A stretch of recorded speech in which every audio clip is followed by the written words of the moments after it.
ஓம் சாந்தி. எல்லோரும் குஷியாக இருக்கிறீங்களா?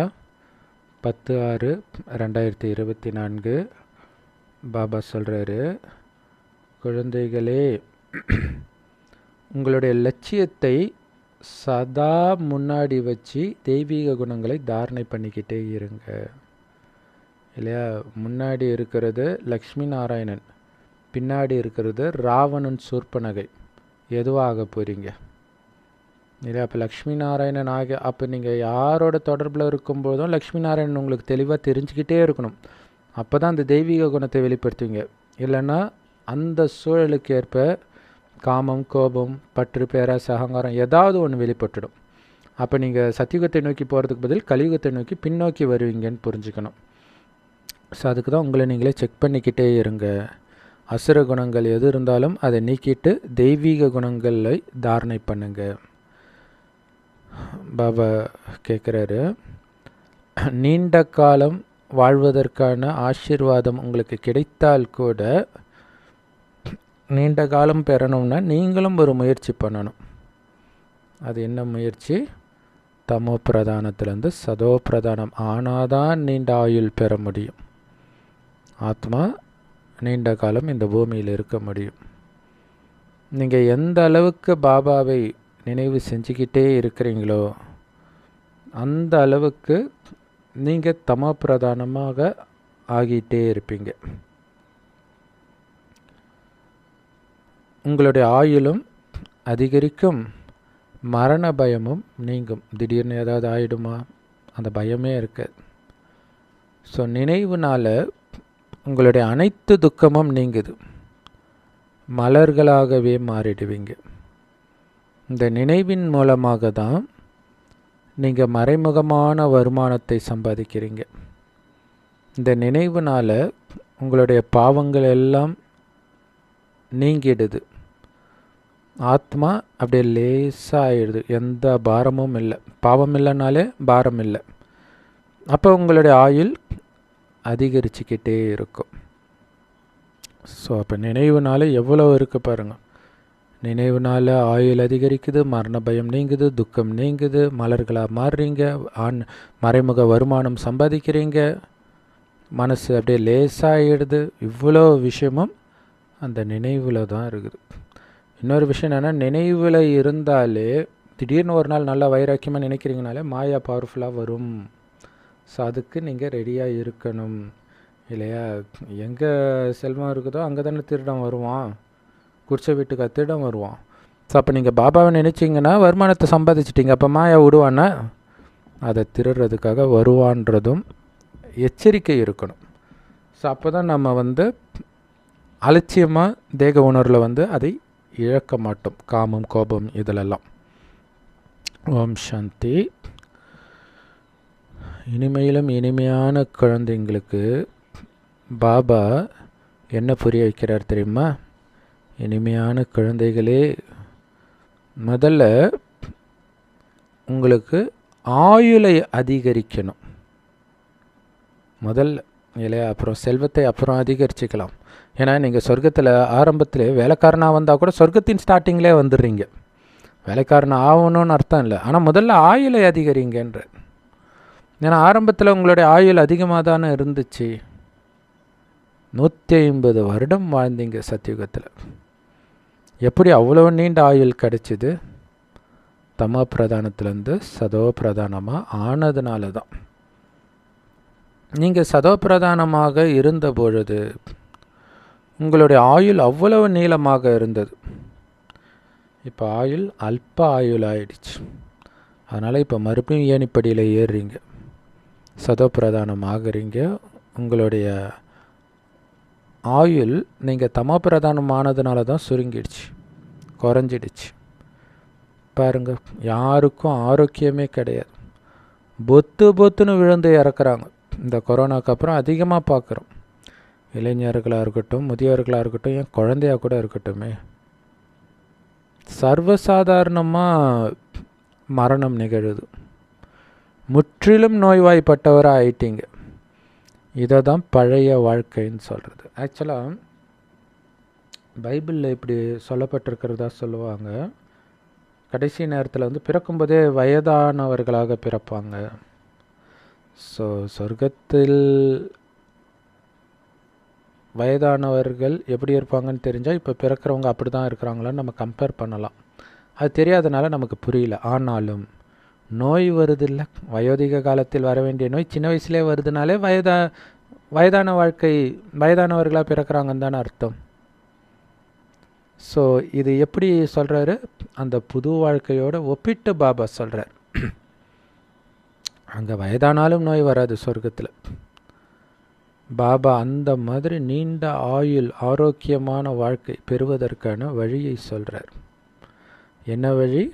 இனிமையிலும் இனிமையான குழந்தைகளே, என்னை நினைத்தால் போதும், மீண்டும் பழைய மாதிரி நீண்ட ஆயுள் கொண்டவர்களாக, சதோபிரதானமானவர்களாக, ஆரோக்கியமானவர்களாக மாறிடுவீங்க. ஜஸ்ட்டு பாபா நினைவிலேயே மூழ்கி இருக்கணும், அவ்வளவுதான். எப்போ வாழ்நாள் ஆயுள் குறையுதோ அப்போ தான் மரணத்தை பற்றிய பயம் இருந்துக்கிட்டே இருக்குது. ஒரு குழந்தைக்கு ஜுரம் வந்தால் பயமாக இருக்குது, பிறந்த குழந்தைக்கு. ஏன்னா நிறைய பிறந்த குழந்தைக்கு ஃபிட்ஸ் எல்லாம் வருது இல்லையா, அப்போவே பயம் வந்துடும் அம்மாவுக்கு. ஆனால் இங்கே பாபா நமக்கு கேரண்டி கொடுக்குறார், சொர்க்கத்தில் திடீர் மரணமே வராது. ஸோ அதுக்காக நாம் இப்போ பண்ண வேண்டியதெல்லாம் பாபாவை நினைவு பண்ணிக்கிட்டே இருக்கணும். அப்போ உங்களுடைய ஆயுள் அதிகரிச்சுக்கிட்டே இருக்கும், உங்களுடைய துக்கம் எல்லாம் நீங்கிடும். பாபாவை நினைவு பண்ணிக்கிட்டே இருந்தால் போதும். ஸோ ஆயுளும் அதிகரிக்கும், நோயும் இல்லாமல் போயிடும், செல்வமும் அதிகமாகிடும், ஆரோக்கியமும் இருக்கும். அப்புறம் எப்படி துக்கம் இருக்கும்? எந்த விதமான துக்கமும் அங்கே இருக்காது. இதுக்கு மேலே உங்களுக்கு என்ன வேணுன்ற நீங்கள் சொல்கிறீங்க, எங்களுக்கு உயர்ந்த பதவியும் வேணும் பாபா. பாபா சொல்கிறார், உயர்ந்த பதவி வேணுமா?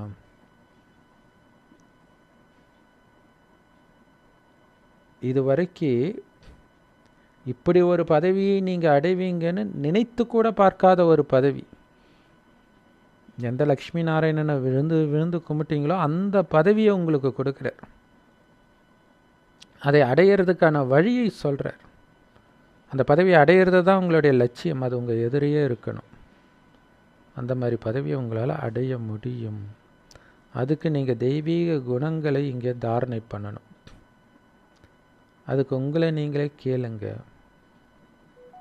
எனக்குள்ள இன்னும் ஏதாவது குறை இருக்குதா? ஏன்னா பலவிதமான குறைகள் இருக்குது, அதுக்கு பேர் தானே கலியுகம். அப்போ நீங்கள் என்ன தான் பார்த்து பார்த்து குறைகளை நீக்கினாலும் ஏதோ குறை இருந்துக்கிட்டே இருக்கும், மறுபடியும் கண்டுபிடிச்சி நீக்கிக்கிட்டே இருக்கணும். சிகரெட் குடிக்கிறது, அழுக்கான உணவு சாப்பிட்றது எல்லாமே குறைகள் தானே. ஸோ அழுக்கான உணவுன்றது கறி, மீன், மற்றவர்கள் சமைக்கிற உணவு, பூண்டு வெங்காயம் சேர்த்த உணவு எல்லாத்தையுமே குறிக்கும்.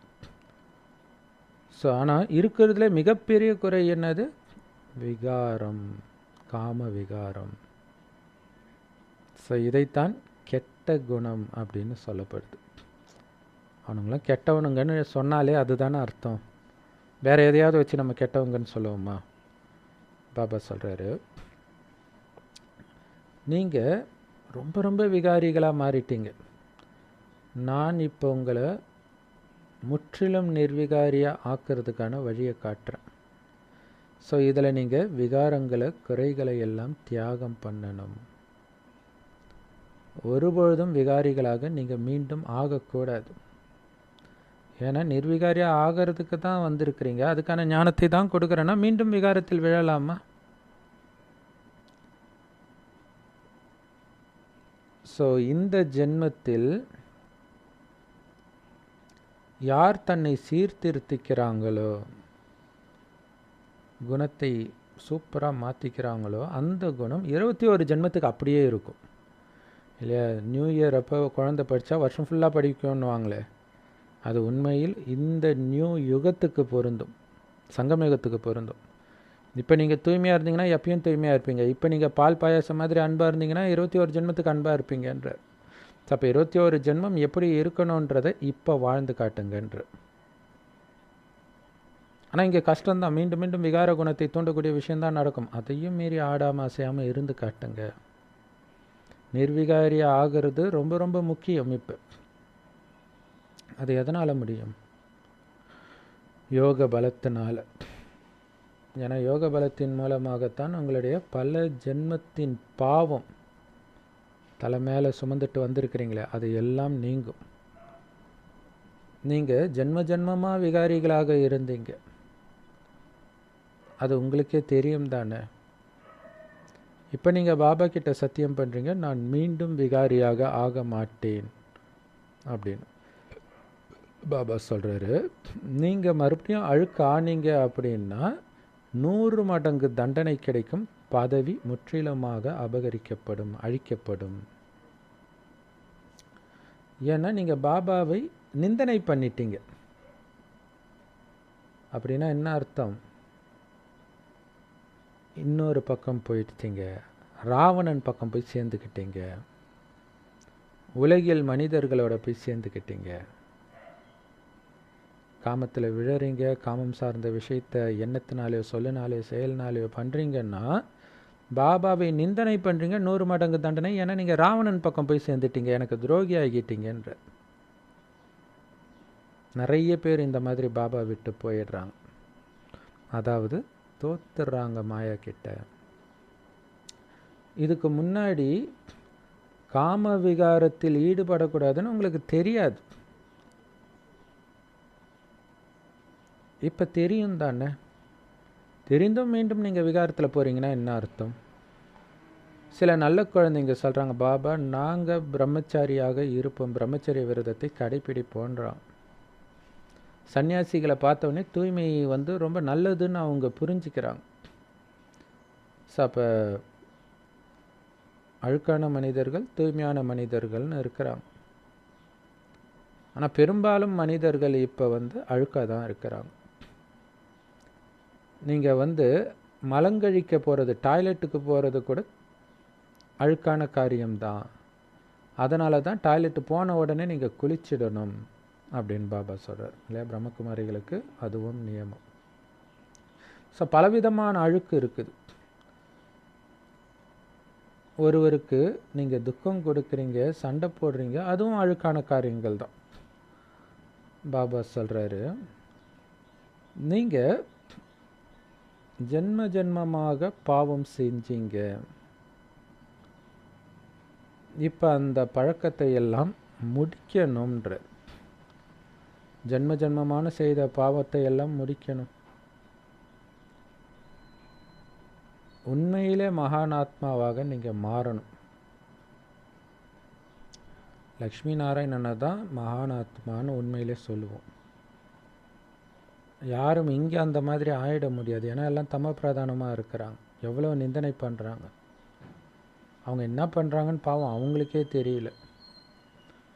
ஒன்று மறைமுகமான பாவம், இன்னொன்று பிரத்யக்ஷமான பாவம், வெளிப்படையான பாவம். இது தம பிரதான உலகம் இல்லையா. பாபா நம்மளை புத்திசாலியாக மாத்துற.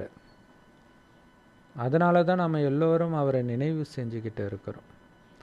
புத்திசாலினா என்ன அர்த்தம்? இந்த உலகம் தமோ பிரதானம்னு தெரிஞ்சு அதிலிருந்து புத்தியை விலக்கி சதோ பிரதான உலகத்துக்கு தேவையான மாதிரி நம்மை நாம் மாற்றிக்கிறது தான் புத்திசாலித்தனம். ஸோ அதுதான் ரொம்ப முக்கியமான விஷயமே.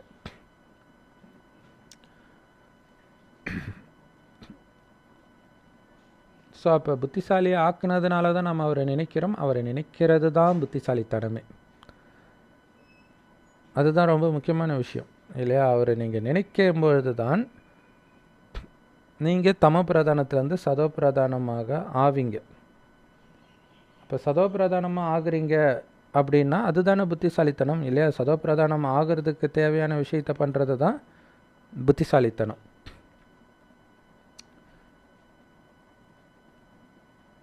இப்போ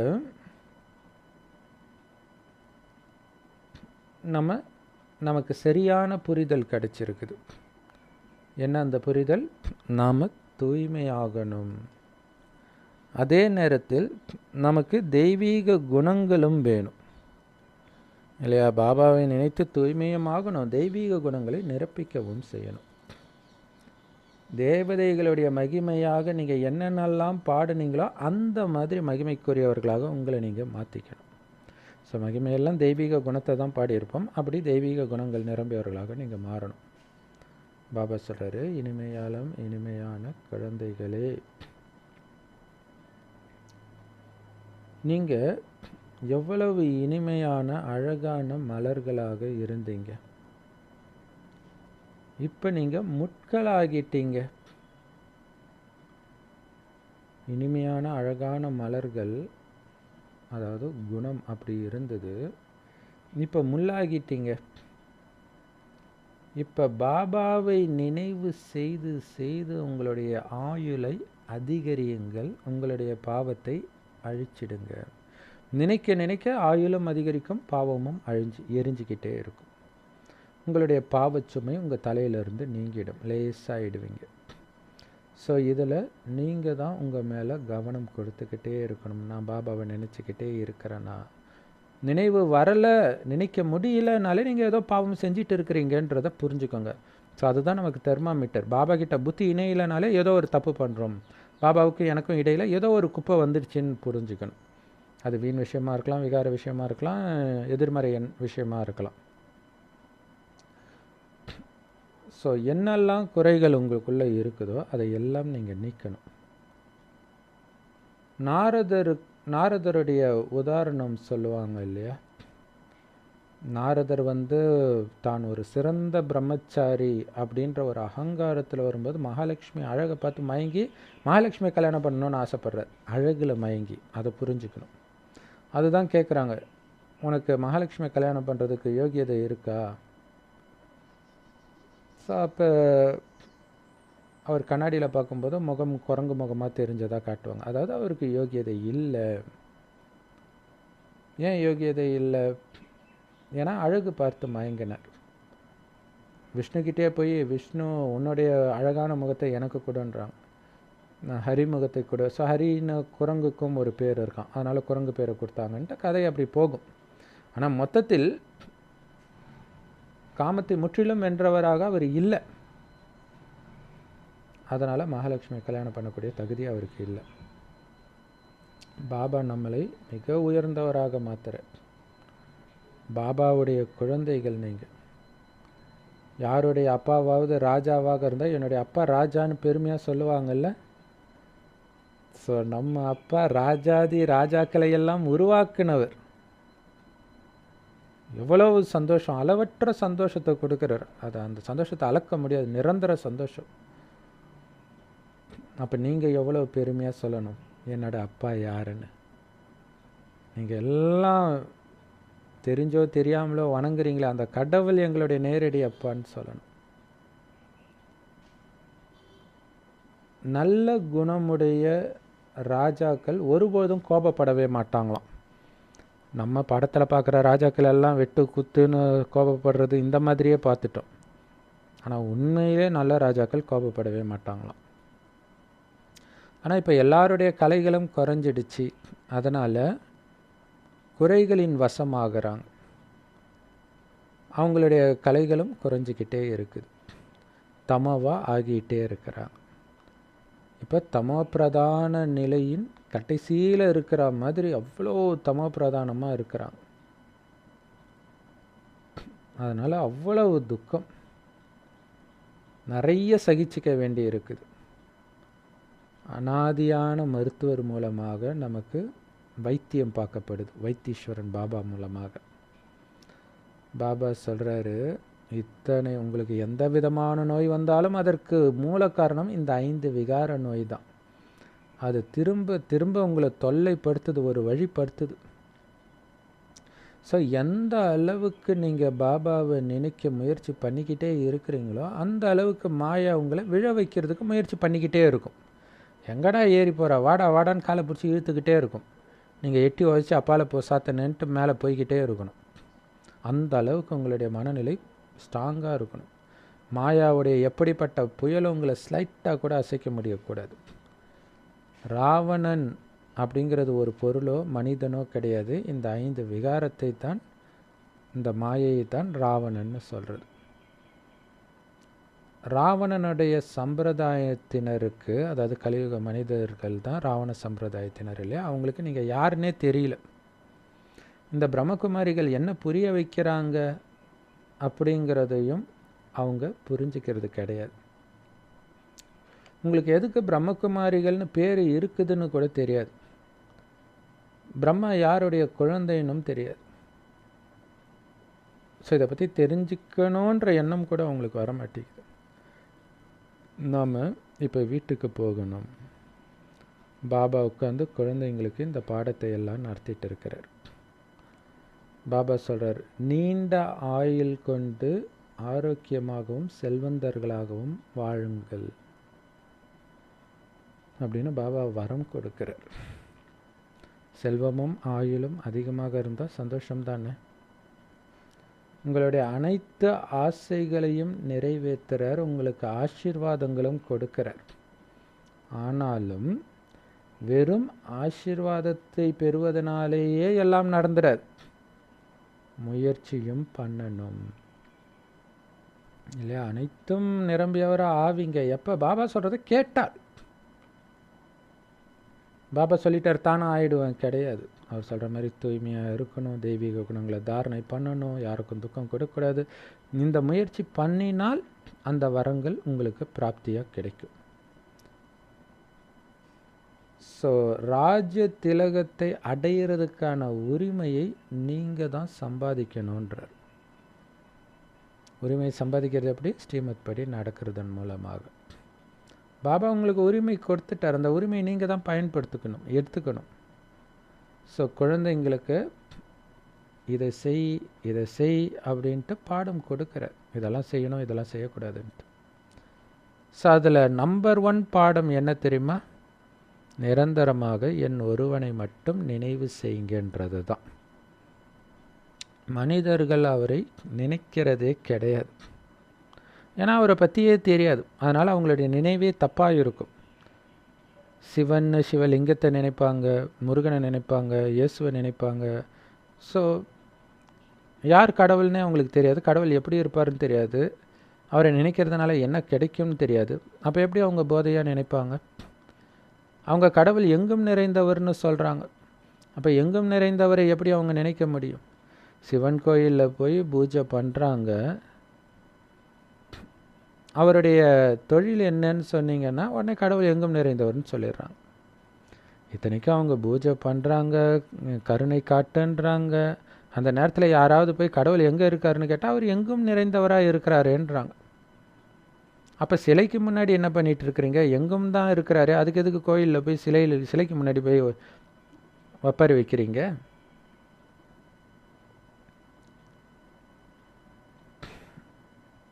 இன்னொரு முக்கியமான விஷயம் என்னன்னா, அவங்க எப்போ அந்த சிலைக்கு முன்னாடி போகிறாங்களோ அப்போ அவங்களுடைய குணங்கள் எல்லாம் போயிடுச்சு. தேவதைகள் குணங்களை இழந்த பிறகு தான் அவங்கள பூஜையே பண்ணுறாங்க. ஏன்னா பக்தி மார்க்கத்தில் நிறைய தவறுகள் பண்ணுறாங்க. இருந்தாலும் மனிதர்களுக்கு பக்தி மேலே அவ்வளோ அன்பு.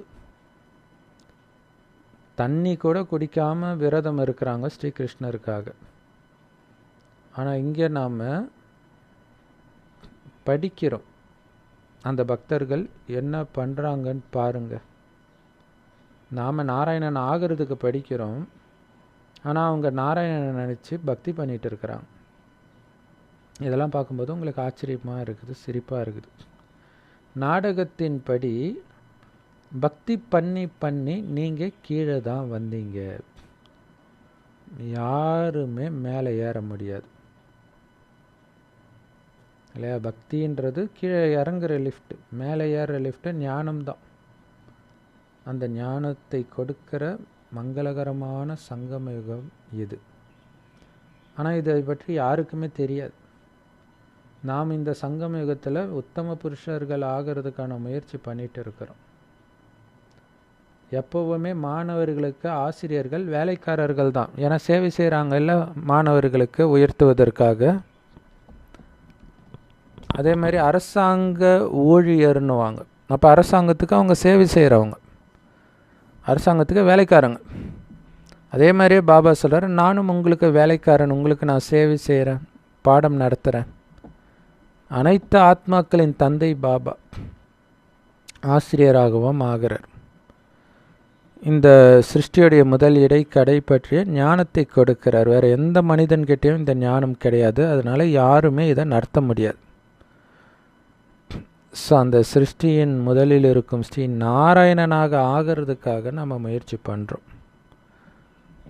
ஆனால் இது கூட புரிஞ்சிக்க முடியாத அளவுக்கு மனிதர்களுடைய புத்தி தமோ பிரதானமாக இருக்குது. ரொம்ப பயமுறுத்தக்கூடியதாக பயங்கரமாக இருக்குது இந்த உலகம். எதெல்லாம் பண்ணக்கூடாதோ அதெல்லாம் பண்ணிகிட்டு இருக்கிறாங்க. எவ்வளோ வன்முறைகள், திருடுறது, கொலை பண்ணுறது, கொல்லை, கற்பழிப்பு, எதுதான் அவங்க பண்ணலை. தான் பாபா சொல்கிறார், 100% தமோ பிரதானமாக இருக்கிறாங்க. ஆனால் நீங்கள் 100% சதோ பிரதானமாக ஆகிட்டு இருக்கிறீங்க. நினைவு யாத்திரைக்கான வழியை பாபா நமக்கு காட்டிகிட்டு இருக்கிறார். அவங்க பக்தி யாத்திரையில் போய் இறங்கிட்டு இருக்கிறாங்க, நாம் நினைவு யாத்திரையில் போய் ஏறிட்டு இருக்கிறோம். நினைவின் மூலமாகத்தான் உங்கள் பாவம் அழியும், நீங்கள் போய் அப்பாவை சந்திப்பீங்க. ஸோ பாபாவை நினைத்து நினைத்து பாவத்தை அழிக்கும்பொழுது தான் நம்ம பாபா கிட்டே போகிறோம், அதாவது பரந்தாமத்துக்கு போகிறோம். எப்படி பாபா வராரு? இந்த ரதத்தில், அதாவது பிரம்மா பாபா உடலில் நுழைஞ்சு இந்த ஞானத்தை கொடுக்குறாரு அப்படிங்கிறதெல்லாம் நாம் புரிஞ்சுக்கிறோம். நாம் இதை தாரணை செஞ்சு பிறகு மற்றவர்களுக்கும் புரிய வைக்கிறோம். அப்போ அதை கேட்கும்போது கேட்குறவங்களுக்கும் நாமளும் பாபா கிட்ட போய் நேரடியாக கேட்கணும், பாபாவுடைய குடும்பத்தை சார்ந்தவர் ஆகணும் அப்படிங்கிற ஆசை வருது. ஸோ அப்படி தான் நம்ம மதுபனுக்கு போகிறதெல்லாம் இல்லையா. ஸோ கேட்க கேட்க நேரடியாக பாபா பேசுகிறத கேட்கும்போது எப்படி இருக்கும். அதிலும் குறிப்பாக அப்போ பாபா சாக்காரத்தில் இருக்கும்போது அதை படிக்க தானே செய்வாங்க. இப்போ டிவி இருக்குது, தாதி உடம்புல பாப்தாதா வந்து பேசுகிறதெல்லாம் பார்த்துருக்குறோம். பட் அப்போ அது கிடையாது இல்லையா. பாபாவே பேசும்போது எப்படி இருக்கும், அந்த ஆவல் வந்து அதிகமாக இருக்கும் அப்போ. ஸோ மதுபனில் நமக்கு அப்பாவும் இருக்கிறாங்க, அம்மாவும் இருக்கிறாங்க, குழந்தைகளாகிய நீங்களும் இருக்கிறீங்க. அப்போ அது ஒரு பர்ஃபெக்டான வீடு, மிகப்பெரிய வீடு. மதுபன்றது வீடு இல்லையா. உலகத்திலே மிக ராயலான வீடு, மிகப்பெரிய குடும்பம். நிறைய பேர் சொல்லுவாங்களே, இந்த குடும்பம் கூட்டு குடும்பம், 107 பேர் இருக்கிறாங்க, அந்த மாதிரிலாம் சொல்லுவாங்க. ஆனால் நம்ம குடும்பம் எவ்வளோ பெருசு. வெளிநாட்டிலலாம் கிறிஸ்மஸ்க்கு மட்டும் எல்லாம் குடும்பத்தினர் வந்து ஒன்று சேருவாங்களாம். அது மாதிரி நம்ம வருடத்துக்கு ஒரு தடவை பாபா வீட்டில் வந்து சந்திக்கிறோம். அதுவும் அத்தனை குழந்தை வந்தால் வீடு தாங்காதுன்ட்டு அதை பிரித்து 6-7 முறை போட்டிருக்கிறாங்க. இப்போ எவ்வளோ பெரிய குடும்பம் நம்ம குடும்பம். நீங்கள் எல்லோரும் இந்த குடும்பத்தை சார்ந்தவன் நினைக்கும் போதே எவ்வளோ பெருமை இருக்கணும். ஸோ இதோடைய நினைவு தான் பார்த்திங்கன்னா பைபிளில் கூட வருஷத்துக்கு ஒரு நாள் ஒரு இடத்துல கூடி எல்லோரும் ஒன்றா இறைவனை வழிபட்டுட்டு சமைச்சு சாப்பிட்டு போகிறதா சொல்லுவாங்க. அதேமாரி குலதெய்வம் கோயிலையும் அதேமாரி போய் எல்லோரும் போய் பொங்கல் வைப்பாங்க. இது எல்லாமே இங்கே ஆரம்பிக்கிற விஷயங்கள் தான். ஸோ இந்த உலகம் வந்து அசுர உலகமாக இருக்குது. ஆனால் அசுர உலகத்தில் உங்களுக்கு வந்து விரக்தி வந்துடுச்சு அசுர குடும்பத்தின் மீது. அதனால் உங்களுடைய பிஸ்னஸ் எல்லாத்தையும் விட்டுட்டு பாபா கிட்ட புத்துணர்ச்சி அடையிறதுக்காக வரீங்க. இங்கே பிராமணர்கள் மட்டுமே இருக்கிறது. ஸோ அந்த கலியுக பிராமணர்கள் இருக்கிற இடத்துக்கு அக்ரஹாரன்னு வாங்க, சங்கமயுக பிராமணர்கள் இருக்கிற இடத்துக்கு பேர் மதுபன்றோம். நீங்கள் இப்போ இந்த குடும்பத்தில் உட்காந்துட்ருக்கிறீங்க.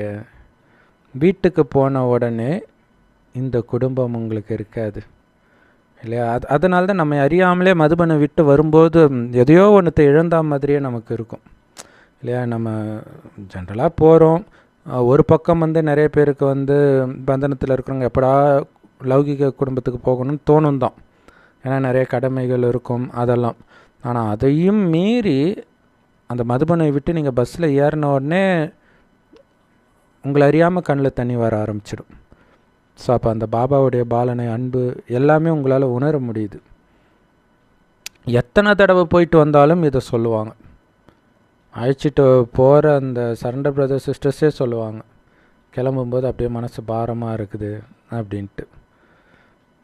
ஏன்னா இந்த மாதிரி குடும்பம் இருக்காதே உங்கள் ஊருக்கு போனப்புறம். அங்கே நீங்கள் மற்ற தேகதாரிகள் மாதிரி ஆயிடுவீங்க.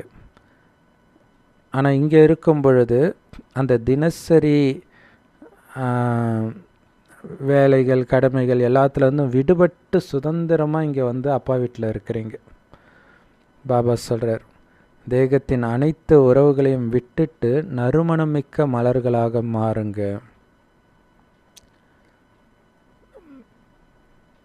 அப்போ பாருங்களேன், தேக உறவுகள்னாலே அது துர்நாற்றம் வீசக்கூடியது.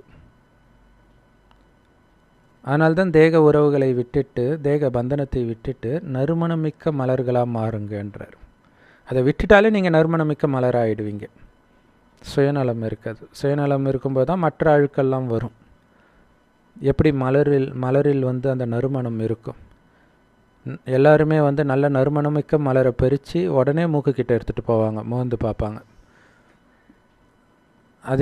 ஆனால் யாருமே அரளி பூவை அப்படி இது ஆக்சுவலாக அரளிப்பூ இல்லை, ஊமத்தம் பூ, அந்த மாதிரி பூவெல்லாம் பார்த்திங்கன்னா வாசனை இருக்காது. அதை யாரும் மோந்து பார்க்க மாட்டாங்க. ஸோ அதனால் நீங்கள் அந்த மாதிரி நறுமணமிக்க மலர்களாக மாறுறதுக்கு முயற்சி பண்ணணும். அதனால தான் பாபா மலர்களை பறிச்சுட்டு வந்து இந்த மாதிரி நீங்கள் ஆகணும்னு சொல்லுவாராம். நீங்கள் வீட்டில் இருந்து கொண்டு அந்த ஒரு தந்தையை மட்டும் நினைவு பண்ணிக்கிட்டே இருக்கணும். ஏன்னா தேகத்தின் உறவுகள் எல்லாம் முடிய போகுது இல்லையா. நம்மளை பொறுத்த வரைக்கும் அவங்க எல்லாம் ஆல்ரெடி இறந்துட்டாங்கன்னு புரிஞ்சுக்கணும். நாம் மறைமுகமான வருமானத்தை இப்போ சம்பாதிச்சுட்டு இருக்கிறோம். அடுத்த அரை கல்பத்துக்கு உங்கள் கூடவே வரப்போகிற வருமானம். இந்த உடலை விட்டாலும் அந்த வருமானம் உங்கள் கூடவே வந்துடும். மற்றபடி இங்கே உலகியல் ரீதியான செல்வம் எல்லாம் அழியக்கூடியது. இந்த உடம்பு விட்டோடனே அவ்வளோதான். அடுத்த உடம்பு எடுத்துட்டிங்கன்னா நீங்கள் ஒரு ஏழை வீட்டில் போய் பிறக்கலாம். இங்கே மாளிகையை கட்டி வச்சுருப்பீங்க, ஆனால் அங்கே குடிசையில் கொசுக்கடியில் செத்துட்டு இருப்பீங்க. ஏன்னா அது அழியக்கூடிய வருமானம். அந்த வருமானம் இருந்தாலும் நீங்கள் அதை அனுபவிக்க முடியாது. ஆனால் பாபா நினைவிலிருந்து சம்பாதிக்கிற அந்த குப்தமான வருமானம் தேகத்தை விட்ட பிறகும் உங்களோடு வரும். ஸோ அந்த மாதிரி வருமானத்தை நீங்கள் சம்பாதிக்கணும். அந்த வருமானத்தை சம்பாதிக்கிற குஷியிலே உங்களுடைய சரீரத்தை நீங்கள் விடணும். அதுக்கு என்ன பண்ணணும்? நடந்தாலும் சுத்தனாலும் பாபா நினைவிலேயே நடக்கணும், சுத்தணும். அப்படி நீங்கள் பாபா நினைவிலே நடந்தீங்கன்னா எவ்வளவு தூரம் நடந்தாலும் உங்களுக்கு டயர்டே ஆகாதுன்றார். இல்லை இப்போ யாராவது எங்கேயாவது போயிட்டு வந்து அப்பா எனக்கு ரொம்ப டயர்டாக இருக்குதுனால அவங்க பாபா நினைவு இல்லாமல் போயிட்டு வந்திருக்கிறாங்கன்னு புரிஞ்சிக்கலாம். ஸோ நீங்கள் எவ்வளவு தேகம் இல்லாத, அதாவது நிராகார நிலையில் ஆத்ம உணர்வில் எவ்வளோ தூரம் நடந்தாலும், ஆத்ம உணர்வில் பாபா நினைவில் எவ்வளோ தூரம் நடந்தாலும், ஸோ மதுபன்லேருந்து அப்ரோடு வரைக்கும் நீங்கள் அந்த மலையிலேருந்து கீழே இறங்கி நடந்தே வந்தால் கூட உங்களுக்கு டயர்டே ஆகாதுன்ற வலி தெரியாது. இன்னொன்று உங்களுடைய பாவமும் அழியுது. அப்படியே மனசு லேசாக இருக்கும். அப்போ எவ்வளவு லாபம் பாருங்கள் பாபா நினைவில். இதே வந்து நிறைய பேர் என்ன பண்ணுவாங்கன்னா பாட்டு கேட்டுக்கிட்டே நடப்பாங்க. ஸோ அந்த பாட்டு கேட்குற சந்தோஷம் அல்லது ஃப்ரெண்ட்ஸு கூட பேசிக்கிட்டு அப்பயும் பார்த்தா நடக்கிறது தெரியாது. ஆனால் பாவம் அழிகிறது கிடையாது இல்லை. ஆக்சுவலாக கால் வலிக்கும், பட் அப்போ தெரியாது, வீட்டுக்கு வந்தப்புறம் வலிக்கும். ஆனால் இது வீட்டுக்கு வந்தாலும் வலிக்காது. அந்த பாபா நினைவிலே இருந்ததுனால மனசும் லேசாக இருக்கும். யாருக்குமே குழந்தைகளாகிய உங்களுக்கு எவ்வளவு லாபம் வருது பாபாவை நினைத்துன்னு தெரியவே தெரியாது. ஒட்டுமொத்த உலகமும் பதித்த பாவனனே வந்து எங்களை தூய்மையாக்குங்கன்னு கூப்பிட தான் செய்கிறாங்க.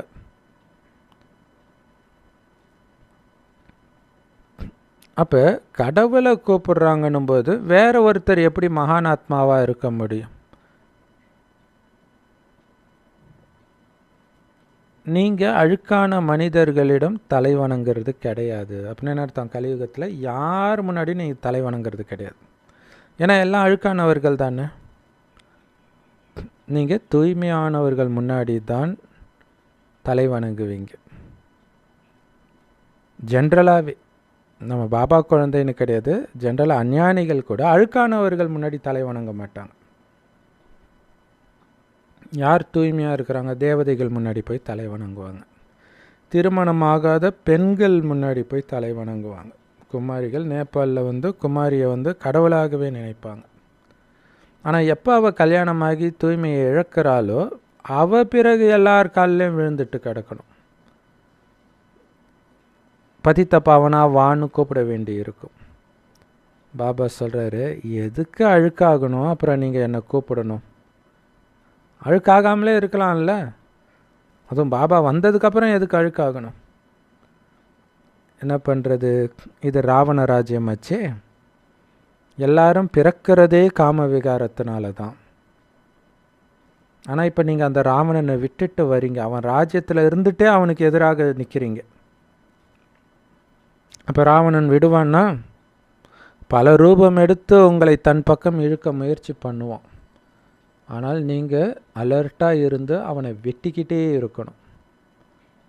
அப்படிப்பட்ட மிகப்பெரிய யுத்தம் நடக்கக்கூடிய மிக மங்களகரமான சங்கம யுகம் இது. எதற்கு இந்த யுத்தம்? ராமராஜ்யத்துக்கு போகிறதுக்காக இல்லையா? ராமர் ராவணனை அழிச்சிட்டு எங்கே போகிறார்? அவருடைய ராஜ்யத்துக்கு போகிறார். ஸோ அதுதான் ராமராஜ்யத்துக்கு போகிறதுக்கு தான் நம்ம முயற்சி பண்ணுறோம். அதாவது சத்தியுகத்துக்கு. சத்தியுகத்தை தான் ராமராஜ்யம்னு சொல்கிறோம். ஒருவேளை திரேத்தாயுக ராமர் இருக்கக்கூடிய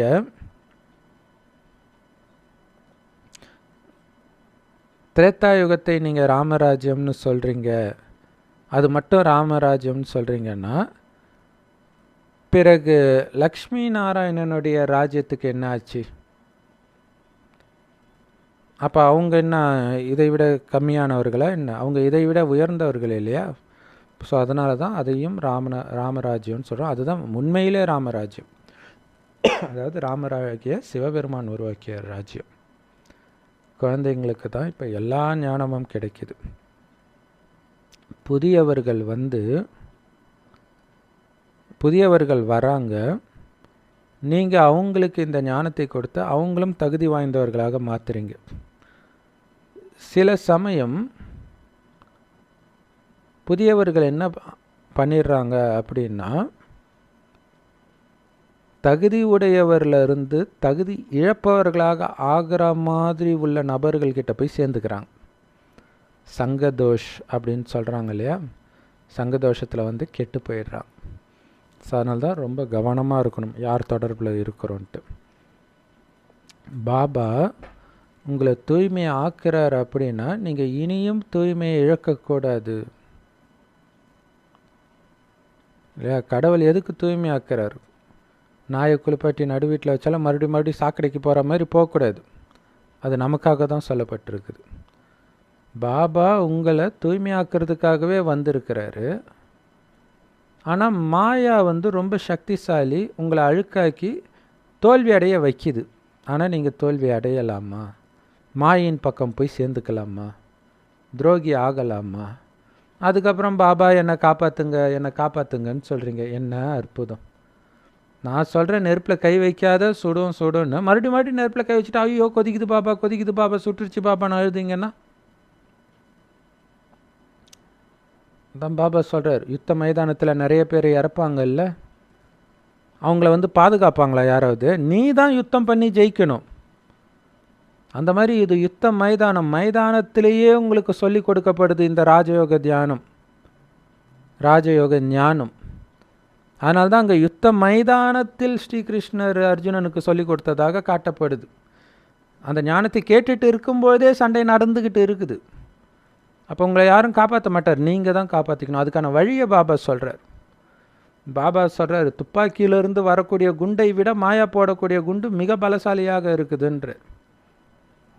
நீங்கள் எப்போ காம விகாரத்தினால தாக்கப்படுறீங்களோ அப்போ மேலேருந்து அப்படியே தொபுக்கடின்னு கீழே விழுந்து சுக்குநூறாகிடுறீங்கன்ற. இப்போ எவ்வளோ கவனமாக இருக்கணும் யோசிச்சு பாருங்கள். மேலே அழைச்சிட்டு போகிறாரு, விழவே கூடாது. பாபா நினைவு கட்டாகவே கூடாது.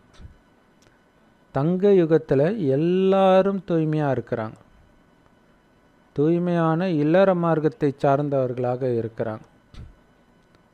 அவங்கள தான் தேவதைகள் அப்படின்னு சொல்லப்படுது. அப்போ தூய்மையான இல்லற மார்க்கத்தை சார்ந்தவர்களைத்தான் தேவதைகள்னு சொல்கிறோம் சத்தியுகத்தில். இப்போ எப்படி பாபா வராரு, எங்கேருந்து வராரு, அவர் வசிக்கக்கூடிய இடம் எது, அவர் எப்படி ராஜயோகத்தை கற்றுக் கொடுக்கிறார், எல்லாமே நாம் தெரிஞ்சுக்கிறோம். அவரைத்தான் அர்ஜுனனின் ரதத்தில் அமர்ந்து ஞானத்தை, கீதா ஞானத்தை கொடுப்பதாக காட்டிட்டாங்க. ஆனால் கிருஷ்ணர்னு காட்டிட்டாங்க. சரி, அப்படி கிருஷ்ணராகவே இருந்தால் கூட எப்படி அவர் எல்லா இடத்துலையும் இருப்பார்னு நீங்கள் சொல்ல முடியும்? ஒரு ரதத்திலிருந்து தானே சொல்கிறாரு, ஒருத்தர்கிட்ட தானே சொல்கிறாரு. ஸோ அப்போ ஒருத்தர்கிட்ட மட்டும் சொல்கிறாருன்னா எங்கும் நிறைந்தவராக எப்படி இருக்க முடியும்? எங்கும் நிறைந்தவர் பேசினா எல்லா இடத்துலையும் இல்லை கேட்கும். ஸோ தந்தையை மறந்துட்டாங்க, சொர்க்கத்தை ஸ்தாபனை செய்த தந்தையை மறந்துட்டாங்க. அதனால் அவரே தன்னுடைய அறிமுகத்தை கொடுக்கிறார். நல்லது. அன்பான பாபாவுக்கு அன்பு நினைவுகள் மற்றும் காலை வணக்கம். பாபா சொல்கிறாரு, மகானாத்மா ஆகணும் அப்படின்னா அழுக்கான பழக்கங்களை எல்லாம் முடிச்சிடுங்க. மற்றவர்களுக்கு துக்கம் கொடுக்கறது, சண்டை போடுறது, இதெல்லாம் அழுக்கான பழக்கங்கள். அதை நீங்கள் ஒருபோதும் பண்ணக்கூடாது. உங்களுக்கு நீங்களே ராஜ திலகம் கொடுப்பதற்கான உரிமையை சம்பாதியுங்கள். பாபா நினைவில் இருந்து ஸ்ரீமத்தை ஃபாலோ பண்ணி. ஸோ உங்களை சுற்றி நடக்கக்கூடிய உலகியல் விஷயங்கள்ல இருந்தும் உலகியல் மனிதர்கள்கிட்ட இருந்தும் உங்களுடைய புத்தியை நீக்கி சொர்க்கத்தில் இருக்கும் தேவதைகள் மாதிரி நறுமணமிக்க மலர்களாகுங்கள். அதாவது தெய்வீக குணங்கள் நிரம்பிய, தெய்வீக குணங்கள் என்கிற நறுமணமிக்க மலர்களாகுங்கள். இந்த குப்தமான வருமானத்தை சம்பாதிக்கணும் அப்படின்னா நிராகாரி பயிற்சி, அதாவது உடலற்ற ஆத்மா நான் அப்படின்ற பயிற்சியை நடந்தாலும் சுத்தினாலும் பண்ணிக்கிட்டே இருந்தீங்கன்னா உங்களுக்கு வருமானம் ஏறிக்கிட்டே இருக்கும்.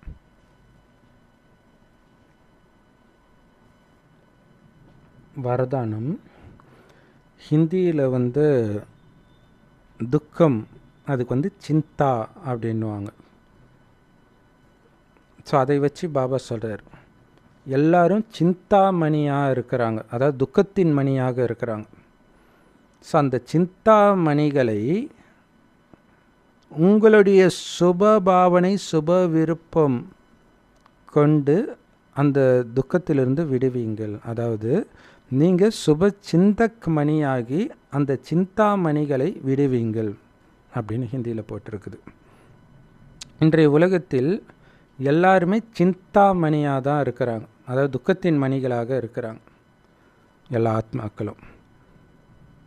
ஆனால் சுப சிந்தனையாளர்கள், சுப சிந்தனை மணிகளாகிய உங்களுடைய தூய்மையான சுபமான எண்ணங்களின் சக்தியை கொண்டு அந்த சிந்தாமணிகளை மாற்றுங்கள், பாசிட்டிவாக மாற்றுங்கள், சுபமானவர்களாக மாற்றுங்கள். எப்படி சூரியன் தூரத்தில் இருந்து ஒட்டுமொத்த உலகத்தின் இருளையும் அகற்றுதோ, அதே மாதிரி சுப சிந்தக் மணியான உங்களுடைய சுபமான எண்ணத்தின் அதிர்வலைகள், சக்தி அலைகள் உலகத்தின் 4 திசைகளிலும் பரவட்டும். அதனால தான் ஏதோ ஒரு ஆன்மீக ஒளி குப்தமாக தன்னுடைய வேலையை செஞ்சிட்டு இருக்குதுன்னு அவங்க நம்புகிறாங்க. ஸோ அது அவங்களுக்கு இப்போ டச் ஆக ஆரம்பிச்சிடுச்சு. எங்கேருந்து வருதுன்னு அவங்க தேடுறாங்க. கடைசியில் அந்த இடத்தை, மதுபனை அவங்க கண்டுபிடிச்சிடுவாங்க அப்படின்னு சொல்கிறார். ஸோ அப்போ சுப சிந்தனை அதுதான் மெயின்.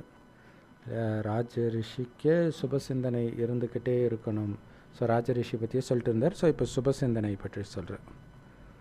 ஸ்லோகன், பாபாவுடைய டைரக்ஷன், குறிப்பாக கடைசி நேரத்திலெல்லாம் பாபா டச் பண்ணுவார். ஸோ அவருடைய குரல் கேட்கும், அல்லது நமக்கு ஒரு உள்ளுணர்வாக வரும். ஆனால் அது உங்களால் கேட்ச் பண்ண முடியணுன்னா உங்களுடைய புத்தி புத்தி மனம்ன்ற லைனு கிளியராக இருக்கணும். எந்த சைட் டாக்கும் இருக்கக்கூடாது, கிராஸ் டாக் இருக்கக்கூடாது. எந்த வீண் விஷயம், விகார விஷயம், எல்லைக்குட்பட்ட விஷயம் அது எதுவுமே மைண்டில் இல்லாமல் மைண்டை சுத்தமாக வச்சுருக்கும்போது தான் பாபா கொடுக்குற டைரெக்ஷனை உங்களால் கேட்ச் பண்ண முடியும் கடைசி நேரத்தில் அப்படின்னு பாபா சொல்கிறார். அப்போ எவ்வளோ கவனமாக இருக்கணும் யோசிச்சு பாருங்கள். ஓம் சாந்தி. Love you Bap Dada. Thank you Bap Dada. குஷியாக இருங்க, குளிர்ச்சியாக இருங்க.